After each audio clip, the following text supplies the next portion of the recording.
Hi everyone. Hello, we are at Red Pine Campground in Saginaw, Minnesota. And we are by this lake that we just found, practicing gratitude and manifesting abundance. And listening to loons. And Karen is fascinated with these loons that are on the lake. Yes. But we've been here for a week and we figured it would be a good time to do a little review of the campground. Yeah, sounds good. So why don't you start? So this is a nice campground that's fairly close to Duluth and the Highway 61 North Shore of Lake Superior. I think probably a good chunk of this campground is full hookup, so that is a nice bonus. There are a lot of state parks around here. It seems like that's where people flock to, but since we're here for a week, we always like full hookups. But yeah, this is not too far out of downtown Duluth, maybe 20 minutes. 20-30 minutes. Yeah, so you do feel like you're pretty rural. Like I said, we got like a lake here, and you might be able to hear the loons in the background. Kind of got that every morning and every evening to wake us up. There's actually 3 little ponds here, so this is one that our campsite is facing, and then there's 2 others towards the back of the campground. There is a heavy seasonal presence here, but it's a good seasonal. It's not, I don't have anywhere else to live, so I bought a cheap camper seasonal. This is where I go for the summer type seasonal. Yeah. And the few interactions we've had with the seasonal people, they've been great. Yeah, and you can hear some road noise. We're not very far off of, is it 53? 194? 194. I think. So you can hear some road noise, and then there's also another lake that is a bigger lake where there's a lot of cottages and cabins on, so that's over there too. So this is kind of a big vacation recreational area. Yeah, like Karen said, the majority of sites here are full hookup. They do have a new section which is electric and water only, and that was designed to be more like a state park where the sites are a little secluded. For the most part, the sites, they're huge, but they're open. But this new section does have is a little more secluded like you would find in a state park. There's no sewer there, but there is a dump station that people who use those sites can stop off at. Because it is seasonal, they do have a nice little clubhouse here with 3 washers, 3 dryers, yep. Along with shower rooms. So yeah, you could be a tent camper. I believe they do have a couple of tent camping areas too, so you could, still stay here, and they have showers and bathrooms for you. And then the lake that is behind us right now does have pedal boats and canoes that you can use to go on out there. So overall, it's a pretty nice campground. And like Karen said, it's not too far from Duluth, which if you've never been to Duluth, you gotta come up here. We didn't quite know what to expect when we decided to come up here. We can say we are completely surprised by the town. We're expecting something smallish, maybe industrial. Not very touristy, and we actually got the exact opposite. We were trying to think of a town that everybody would be able to identify with, that we could compare it to, and the best we could come up with is a small Milwaukee. Yeah, either that or maybe like a Grand Rapids, Michigan, where Yeah. It is a working town, but there's a great artisan feel to it. So there's a lot of artists up here, breweries, if you are into that, there's a ton of that. Plus they're very proud of their history. So between the trains, the shipping, the iron ore mining, just totally proud of their heritage up here.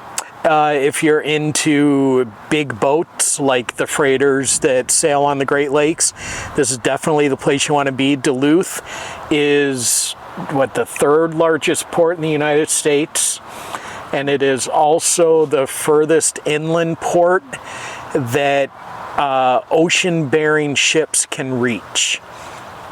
And yeah, if you're into that, you can do that. But also, if you're into nature, an hour up Highway 61 and you're hitting state parks and waterfalls and all kinds of things up there. So really, it's a good area for anybody to go and visit. Yeah, I was very pleasantly surprised up here. As you guys have seen, we've stayed a lot on Lake Superior and in the UP, and honestly, I've always been like, oh, Lake Superior, how nice. You know, I'm a Lake Michigan type of person, or Lake Huron. But this kind of made me love Lake Superior because it feels more tangible, because you're kind of like the little, you know, finger that kind of comes down that makes that little triangle part of Minnesota. So it's a lot smaller, a lot more controlled water versus, you know, like when you're out on pictured rocks and things like that. One thing about Duluth is the weather is schizophrenic. We had a couple of days where it was 77 degrees, light humidity. All of a sudden the humidity jacks up. It rains for an hour. The humidity goes back down and it's 70 degrees. And then an hour later it does it all over again. Can't control the weather, so you can't really complain about it. But if I did have a complaint about this week, it would be the weather and how unpredictable it is. We were down at the lift bridge in Duluth, and we were all the way at the end of the pier, and it was a beautiful sunny day, and all of a sudden these dark clouds rolled in, and the pier, from the pier to the visitor center is 500 feet maybe? Maybe. Let's say a football field and a half. And we're at the end, so it starts to rain, and we start hightailing it back towards the visitor center, and by the time we got there, the sun was back out. Mm-hmm. Yeah, so if you're not familiar with the kind of like topography of Duluth, Duluth is like down in a valley, basically, where Lake Superior comes in, and then you go up these really, really steep hills up to the top, and the rest of the town and the suburbs are on the top of that hill. So really, because of the height of that, you're getting different weather patterns with the cold air settling in the valley and then warm air or cold air coming down from Canada, creating these kind of spontaneous, you know, rainstorms. You can probably see behind it, so you have a little bit of a dark sky. We've had some rumbles with thunder, but like over here it's blue sky, and then there's like so it's constantly like these tiny little weather systems. So but yeah, if Duluth's not on your radar and you're able to, I would definitely put it on there. I think there's a little bit of everything for anybody. So having said that, we're gonna go over and show you a quick drive through of the campground, and then when we get back from that, we'll come back and give the big score, and then I think we'll be good. So enjoy the video.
right, so as you can see, pretty nice campground. Let's go ahead and do our big score. Big score, completely unscientific method that I stole from another YouTuber and applied it to what we do. We look at 5 different things: location, price for value, the site, the overall experience, that includes the campground but also everything in the area, and then the amenities, and then we add it all up and give a big score at the end. Best you can do in any category is 5. So let's go ahead and start with location. I think it's a 5 because there's a lot of things that I like here. It's nature meets industry in a way, and history, so there's a lot of different stuff here. I give it a 5 as well, simply because you're far enough from the bigger towns and cities, but you're close enough where if you have to run and get water or alcoholic beverages or something like that, you're able to do so. So 5 for location. Next one is price for value. I'm going to let Karen answer this one because she's the one who made the reservation and she knows how much it costs. Yeah, I'm trying to remember if this was about a $40 a night, I think, full hookup. I think that's very reasonable. You know, we've seen a lot higher as we've shopped for campsites. So full hookup with the kind of nice atmosphere we have here with the lakes, and there's nature. We think we saw a bald eagle one day. The loons are right out there. There's Canadian geese. Not that everybody finds those as, you know, the most exciting thing to look at, but there are playground equipment for kids here. It's got the bathhouse should you need it, washer dryer. All these are kind of outside sitting areas. I have the boats that you can use on the lake, so I think it's a really good value for that money. All right, so that was, she gave that a 5 for price for value. Yep. The site itself, I think we agreed on 4. Yeah, it is almost like a pull-through site, so you're kind of close to your neighbor. And in fact, they recommended, since there was nobody behind us, to just go ahead and do it as a pull-through. There aren't too many trees around our camper, so it's not like you're in the trees, but we're also not in the middle of like Arizona or something like that, so it was fine not to have trees necessarily, but it's a decent size, and yeah, I think the site was good. It was level, gravel. And to what Karen was saying, I went out to empty the gray tanks a couple of nights ago, and I walk around the back of the camper, and our neighbors were at their fire pit, which really was close, right there. They yeah. could have actually reached behind their chairs and touched our slide out. Yeah. But all this, there's different sizes and shapes of sites too, so this just happens to be where I selected because I did kind of want to be across from the lake, so at least we had something nice to look at and not necessarily another row of campers. So, you know, you kind of pay for, it's a trade-off, you know, for space or, you know, view. Next up, overall experience. I was so pleasantly surprised by this area, and I did a lot of research. I bought some books to kind of research the area, because the main reason I wanted to come here is because I'm a Great Lakes Freighter fan, and I know that Duluth is one of the major hubs for Great Lakes shipping, so that was my draw here. But you know, we had never camped in Minnesota, and I don't think I've ever really spent time in Minnesota, but it's just gorgeous. Tall trees, lots of nature. Highway 61, doing that whole Lake Superior Trail, amazing. Waterfalls galore. We are kind of fortunate that they had so much rain coming up here, or up till the time we got up here, because the waterfalls were just bananas beautiful. Unfortunately, that was bad for the rest of the state because there was flooding and dam breakages and stuff like that. But Minnesota state parks, if you get a chance to go to them, they seem super nice. Some of their visitor centers and rest area buildings were just like it almost did feel kind of like a national park versus state park in some ways. And then, of course, there's lighthouses, hiking, boating and fishing if you're a kayaker on Lake Superior. There's so much stuff to do here. And of course, Duluth, being the urban area, restaurants and entertainment, we have the train ride, historical homes that you can visit. So just about everything here. For me, the campground was quiet. Didn't feel like you ever had to go out and tell your neighbors to shush. Yeah, it was not a party campground, and there were kids here, but not kids here, you know. And there's a lot of stuff to do in the area. So for me, the overall experience was a 4.5. I give it a 5, but we'll go with this 4.5. And then the last one, amenities. Now, before we talk about amenities, something that we need to keep in mind, we don't have kids. Mm-hmm. So we don't necessarily look for things that if you've got youngsters running around that you might be looking for. But amenities, full hookup sites, the lake with the pedal boats and the canoe. Wasn't there like a pool table or a foosball table or something like that in the clubhouse room? Yeah, I think there were even like maybe tabletop games you could play, things like that. And then there's also a couple of little like play set areas. They have a pavilion with they had bags and horseshoes, I think. Bags and horseshoes, and there are play sets that kids can go on and everything. Mm-hmm. So Karen and I kind of argued about this one. You originally said 5 and I said 4, but actually I'm going to upgrade mine to 4.5. So we're going to go with 4.5. And the only reason, and it's so absolutely stupid reason, because we've never been at a campsite where we've been able to do this, they don't have cable. I know, it's really stupid because our rooftop antenna, we're getting like 40 channels. Mm-hmm. So I don't know why, but I don't know. It's stupid.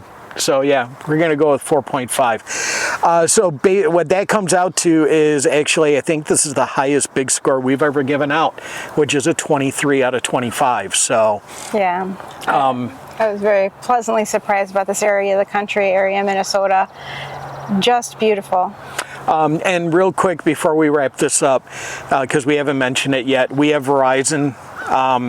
Verizon was decent. Mm-hmm. They do have Wi-Fi here at the campground. You're not going to be able to stream Netflix or anything like that. But I know that when I was outside on the Wi-Fi, I had a much easier time of getting anything than I did when I was using my cell phone service. And I thought there was something else I wanted to mention, but I can't think of it. Anything you want to add? No, I love this area and I want to come back. Okay, so I don't know if they're up yet because I have a couple of videos from some of the things we did here that I'm going to be doing, but look for a surprise train museum video.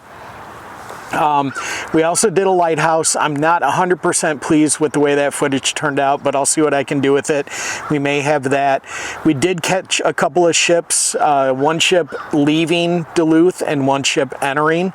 I'm going to put that together and get that posted. The waterfall video is already up, so take a look for that. Was there anything else? I think so. Okay, that should be it. So, thank you for watching. If you liked what you saw, please give us a like and subscribe. And until next time, we'll see you on the next adventure. Bye.